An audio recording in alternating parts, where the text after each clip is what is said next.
میرے ساتھ نکالیے یرمیہ نبی کا صحیفہ، اس کا باب نمبر 29، چیپٹر نمبر 29 اور اس کی آیت نمبر 13، ورس نمبر 13۔ اور تم مجھے ڈھونڈو گے اور پاؤ گے جب پورے دل سے میرے طالب ہوگے، اور میں تم کو مل جاؤں گا۔ ہاللیلویہ۔ جارج میک ڈونلڈ نے ایک دفعہ اپنے وعظ کا آغاز ان الفاظ سے کیا کہ کیا آپ نے کبھی اس حقیقت پر غور کیا ہے کہ یہاں اس دنیا میں آپ کے وجود کا مقصد صرف خداوند یسوع مسیح کو جاننا ہے اور بس؟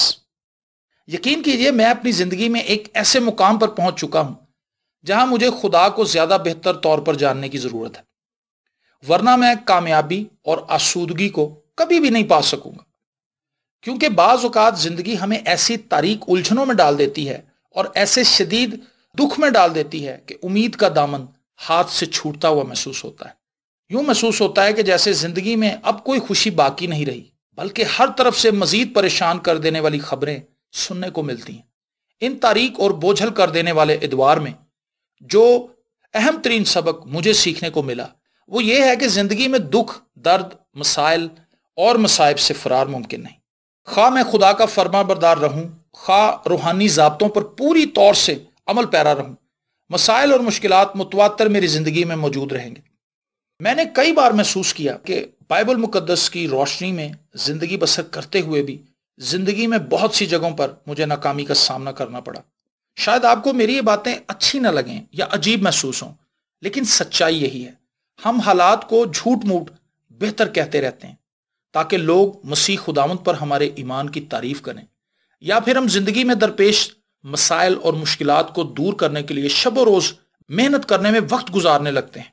لیکن چند مشکلات پر قابو پانے کے بعد ہمیں احساس ہوتا ہے کہ کچھ نئی مشکلات سر اٹھا رہی ہیں جو پہلے موجود نہیں تھی۔ اس لیے بہت سے لوگ اپنی ناکامیوں اور پریشانیوں سے دل برداشتہ ہو کر بد کرداری، نشہ بازی اور یہاں تک کہ خودکشی کا راستہ اختیار کر لیتے ہیں۔ میں نے آج تک بہت سے لوگوں کو زیادہ دعا کرنے، زیادہ کلام مقدس پڑھنے اور خدا پر زیادہ ایمان رکھنے کا مشورہ دیا ہے، اور بہت سے لوگوں نے یہی مشورہ مجھے بھی دیا تھا، لیکن شاید یہ میری اور آپ کی مشکل کا حل نہیں۔ ہمیں اس سے بھی کسی بالا تر کام کی ضرورت ہے، اور وہ ہے خدا کو پانے کی خواہش۔ میں اس بات کا پورے دل سے قائل ہو چکا ہوں کہ ہم خدا کو جاننے کی وہ تڑپ نہیں رکھتے جس تڑپ سے وہ چاہتا ہے کہ ہم اسے جانیں۔ خدا ہر ایماندار کی زندگی میں مشکل حالات کو اسی لیے آنے دیتا ہے تاکہ ہم اپنے زندہ خدا کی طرف متوجہ ہوں، لیکن خدا کو جاننے کا یہ عمل ہمیشہ انتہائی کٹھن، انتہائی طویل اور صبر آزما ہوتا ہے۔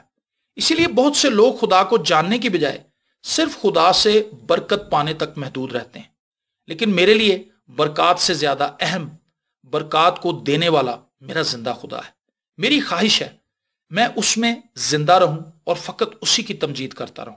میرا آج آپ سے یہ سوال ہے، آپ اپنی زندگی میں خدا کو پانے کے خواہش مند ہیں یا صرف برکات سے ہی کام چلا کر خوش ہیں؟